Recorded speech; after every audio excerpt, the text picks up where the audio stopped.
Hi hello ನಮಸ್ಕಾರ ಸ್ನೇಹಿತರೆ, welcome back to me Gokul Karvi YouTube channel.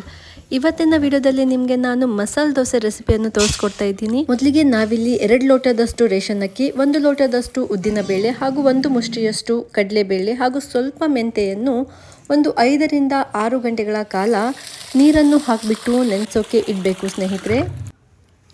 5-6 ಗಂಟೆಗಳ ಕಾಲ ನೆನೆಸಿ ಆದ ನಂತರ ಅದನ್ನು ಚೆನ್ನಾಗಿ ಒಂದು 3-4 ಬಾರಿಯಾದರೂ ನೀರಿಂದ ತೊಳ್ಕೊಳ್ಬೇಕು. ಅದಾದಮೇಲೆ ಮಿಕ್ಸಿಯಲ್ಲಿ ಹಾಕಿಬಿಟ್ಟು ನುಣ್ಣಗೆ ರುಬ್ಕೊಳ್ಬೇಕು ಸ್ನೇಹಿತರೆ. ನೀರನ್ನು ಹಾಕ್ಕೊಳ್ಳುವಾಗ ನೋಡಿಕೊಂಡು ಹಾಕ್ಕೊಳ್ಬೇಕು ಸ್ನೇಹಿತರೆ, ಯಾಕಂದರೆ ಈ ಬ್ಯಾಟರನ್ನು ಹೋಲ್ ನೈಟ್ ಫರ್ಮೆಂಟೇಷನ್ನಿಗೆ ಅಂತ ಇಡಬೇಕಾಗುತ್ತೆ. ಹಾಗಾಗಿ ಮಸಾಲೆ ದೋಸೆ ರೆಸಿಪಿ ಮಾಡುವಾಗ ದೋಸೆ ಕ್ರಿಸ್ಪಿ ಆ್ಯಂಡ್ ಟೇಸ್ಟಿಯಾಗಿ ಬರಬೇಕು ಅಂದರೆ ಕಡಲೆಬೇಳೆಯನ್ನು ಹಾಕ್ಕೋಬೇಕು. ಹಾಗೆ ಮೆಂತೆಯನ್ನು ಹಾಕೋದ್ರಿಂದ ದೋಸೆ ಗರಿಗರಿಯಾಗಿಯೂ ಇರುತ್ತೆ ಮತ್ತು ತುಂಬ ರೋಸ್ಟೆಡ್ ಆಗಿ ಅದರ ಕಲರ್ ಕೂಡ ಚೇಂಜ್ ಆಗುತ್ತೆ. ಹಾಗಾಗಿ ನಾವು ಮೆಂತೆ ಮತ್ತು ಕಡಲೆಬೇಳೆಯನ್ನು ಹಾಕೋಬೇಕು. ನೋಡಿ, ಈ ಕನ್ಸಿಸ್ಟೆನ್ಸಿಯಲ್ಲಿ ಬ್ಯಾಟರ್ ಇರಬೇಕು ಸ್ನೇಹಿತರೆ. ನೋಡಿ, ನಾನು ಈ ಥರ ಮಸಾಲೆ ದೋಸೆಯ ಬ್ಯಾಟರನ್ನು ರೆಡಿ ಮಾಡ್ಕೊಂಡಿದ್ದೀನಿ. ಇದಕ್ಕೆ ನಾನು ಸ್ವಲ್ಪ ನೀರನ್ನು ಹಾಕ್ಕೊಂಡಿದ್ದೀನಿ ಅಷ್ಟೇ. ಮಿಕ್ಸಿ ತೊಳ್ಕೊಂಡಿರುವಂಥ ನೀರನ್ನೇ ನಾನಿಲ್ಲಿ ಸ್ವಲ್ಪ ಆ್ಯಡ್ ಮಾಡ್ಕೊಂಡಿರೋದು. ಮತ್ತು ನಾನಿಲ್ಲಿ ಸ್ಪೂನ್ನ ಸಹಾಯದಿಂದ ಇದನ್ನು ಕಲಿಸ್ಕೊತಾ ಇದ್ದೀನಿ. ಕೈಯನ್ನು ಹಾಕ್ಕೊಂಡು ಮಿಕ್ಸ್ ಮಾಡಿಕೊಂಡ್ರು ದೋಸೆ ತುಂಬ ಚೆನ್ನಾಗಿ ಬರುತ್ತೆ, ಫರ್ಮೆಂಟೇಷನ್ ಕೂಡ ತುಂಬ ಚೆನ್ನಾಗಿ ಆಗುತ್ತೆ. ಇದು ನೆಕ್ಸ್ಟ್ ಡೇ ಮಾರ್ನಿಂಗ್. ಇದಕ್ಕೆ ನಾನು ಉಪ್ಪನ್ನು ಹಾಕ್ಕೊಂಡು ಚೆನ್ನಾಗಿ ಒಂದು ಸಲ ಮಿಕ್ಸ್ ಮಾಡ್ಕೊಂಡಿದ್ದೀನಿ. ದೋಸೆ ಹಿಟ್ಟು ಈಗ ಮಸಾಲೆ ದೋಸೆ ಮಾಡಲಿಕ್ಕೆ ರೆಡಿಯಾಗಿದೆ. ಇವಾಗ ನಾವು ಮಸಾಲೆ ದೋಸೆಗೆ ಬೇಕಾದಂತಹ ಕೆಂಪು ಚಟ್ನಿ ಮತ್ತು ಆಲೂಗಡ್ಡೆಯ ಪಲ್ಯವನ್ನು ಮಾಡ್ಕೊಳ್ಳೋಣ. ಕೆಂಪು ಚಟ್ನಿ ಮಾಡಲಿಕ್ಕೆ ನಾನಿಲ್ಲಿ ಒಂದು 8 ಬ್ಯಾಡಗಿ ಮೆಣಸಿನಕಾಯಿಯನ್ನು ಬಿಸಿ ನೀರಲ್ಲಿ ಹಾಕ್ಕೊಂಡು ನೆನೆಸಿಟ್ಕೊಂಡಿದ್ದೆ. ಅದನ್ನು ಇವಾಗ ಮಿಕ್ಸಿಯಲ್ಲಿ ಹಾಕ್ಕೊತಾ ಇದ್ದೀನಿ. ಹಾಗೆ 8 ರಿಂದ 10 ಬೆಳ್ಳುಳ್ಳಿ ಹೆಸರನ್ನು ಕೂಡ ಇದರಲ್ಲಿ ಸೇರಿಸ್ಕೊತಾ ಇದ್ದೀನಿ. ಮತ್ತು ಫ್ಲೇವರ್ಗೆ ಅಂತ ಒಂದು 2-3 ಎಲೆ ಕರಿಬೇವನ್ನು ಕೂಡ ಆ್ಯಡ್ ಮಾಡ್ಕೊಂಡಿದ್ದೀನಿ. ಮತ್ತು ಚಿಕ್ಕ ಗಾತ್ರದ ಅರ್ಧ ಈರುಳ್ಳಿ ಹಾಗೂ ಅರ್ಧ ಟೀ ಸ್ಪೂನಷ್ಟು ಜೀರಿಗೆಯನ್ನು ಸೇರಿಸ್ಕೊಂಡಿದ್ದೀನಿ. ಮತ್ತು ಮೆಣಸಿನಕಾಯಿಯನ್ನು ನೆನೆಸಿಟ್ಟಿದ್ನಲ್ಲ, ಅದೇ ನೀರನ್ನು ಸೇರಿಸ್ಕೊಂಡು ಇಲ್ಲಿ ರುಬ್ಕೊತಾ ಇದ್ದೀನಿ. ಈ ಥರ ಕೆಂಪು ಚಟ್ನಿ ಮಾಡಿಕೊಂಡು ಒಮ್ಮೆ ಮಸಾಲೆ ದೋಸೆ ರೆಸಿಪಿಯನ್ನು ಟ್ರೈ ಮಾಡಿ, ನಿಜವಾಗ್ಲೂ ತುಂಬ ಚೆನ್ನಾಗಿರುತ್ತೆ. ಆ ಫ್ಲೇವರ್ ತೊಗೊಂಡು ಆ ದೋಸೆ ತಿನ್ನುವಾಗ ಅದ್ಭುತವಾಗಿರುತ್ತೆ. ನಿಜವಾಗ್ಲೂ ನೀವು ಒಮ್ಮೆ ಈ ರೆಸಿಪಿಯನ್ನು ಟ್ರೈ ಮಾಡಿ.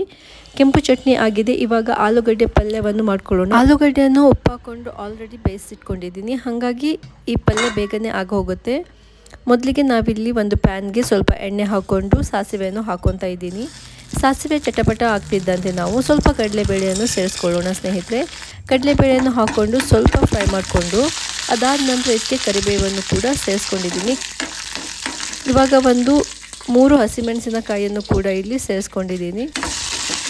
ಹಸಿಮೆಣಸಿನಕಾಯಿ ಹಾಕ್ಕೊಂಡ ನಂತರ 3 ಈರುಳ್ಳಿಯನ್ನು ಹಾಕ್ಕೊಂಡು ಫ್ರೈ ಮಾಡ್ಕೊತಾ ಇದ್ದೀನಿ. ಈರುಳ್ಳಿ ಸ್ವಲ್ಪ ಫ್ರೈ ಆಗ್ತಾ ಬರ್ತಿದ್ದಂತೆ ಇದಕ್ಕೆ ಸ್ವಲ್ಪ ಉಪ್ಪು ಮತ್ತು ಅರಿಶಿಣವನ್ನು ಹಾಕ್ಕೊಂಡು ಚೆನ್ನಾಗಿ ಫ್ರೈ ಮಾಡ್ಕೊಂಡಿದ್ದೀನಿ. ಈರುಳ್ಳಿ ಫ್ರೈ ಆದ ನಂತರ ಇದಕ್ಕೆ ನಾನು ಆಲ್ರೆಡಿ ಬೇಯಿಸ್ಕೊಂಡಿಟ್ಕೊಂಡಂತಹ ಆಲೂಗಡ್ಡೆಯನ್ನು ಸೇರಿಸ್ಕೊತೀನಿ ಸ್ನೇಹಿತರೆ.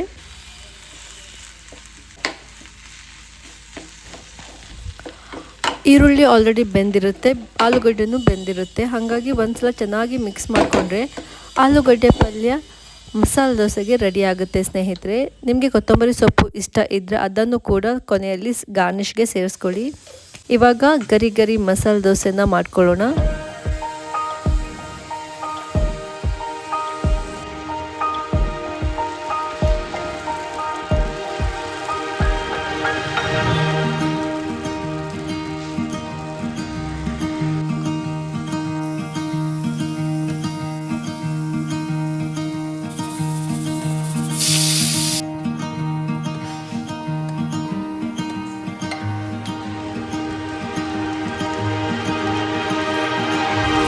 ಮಸಾಲೆ ದೋಸೆ ರೆಡಿಯಾಗಿದೆ. ಮನೆಯಲ್ಲೇ ಈಸಿಯಾಗಿ ನಾವು ಈ ಥರ ಮಸಾಲೆ ದೋಸೆಯನ್ನು ಮಾಡಿಕೊಂಡು ತಿನ್ನಬಹುದು.